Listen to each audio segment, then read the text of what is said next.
मनाज Taylor पे मिर्ज़ा फरहान साहब को हमने कुरान पाक गिफ्ट करना है। कुरान पाक एक ऐसी किताब है जो अल्लाह के यहाँ महफूज है और अल्लाह ने इसकी कसम दी है कि इसको कोई बदल नहीं सकता। अगर हम इस पर अमल करें तो हमारी ज़िंदगी बदल सकती है। मैं क्या बयान करूँ, रसूलुल्लाह सल्लल्लाहु अलैहि वसल्लम की जान में अल्लाह ने सब कुछ नाजिल कर दिया है कुरान में। अम्मा आयशा से किसी ने पूछा आप सल्लल्लाहु अलैहि वसल्लम की सीरत क्या है, तो अम्मा आयशा फरमाती है कुरान कुरान। आप सल्लल्लाहु अलैहि वसल्लम फरमाते हैं कुरान पढ़ा करो, कुरान पढ़ा करो, ये क़यामत के दिन तुम्हारी सिफारिश करेगा। अल्लाहुम्मा सल्ली अला मोहम्मद व आले मोहम्मद। जी मिर्ज़ा साहब वेलकम जनाब, रमज़ान मुबारक होवे तुहानू और जनाब कुरान मुबारक होवे तुहानू। ऐ जी रमज़ान कुरान उतरे है जनाब माशाअल्लाह। रमज़ान असीं तुहाडे कोल कुरान पाक लैके आए हैं माशाअल्लाह। तुसीं माशाअल्लाह ये जनाब टेलरिंग का भी काम कर रहे हो, नाल सहाफत भी कर रहे हो, सीनियर हो तुसीं साडे, असीं तुहाडे कोलों सीख रहे हैं माशाअल्लाह।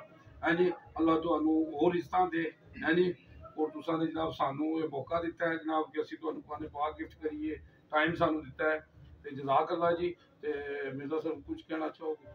जी बिल्कुल, मैं यही कहना चाहना भी ये पाक कुरान पाक जी एक ऐसी चीज़ है कि दुनिया की हर एक चीज़ जी है वो ये जड़ा पढ़न नाल दुख तकलीफां परेशानियां दूर करन हो जांदियां ने जी। जी मिर्ज़ा फरहान साहब बहुत शुक्रिया, जज़ाक अल्लाह जी।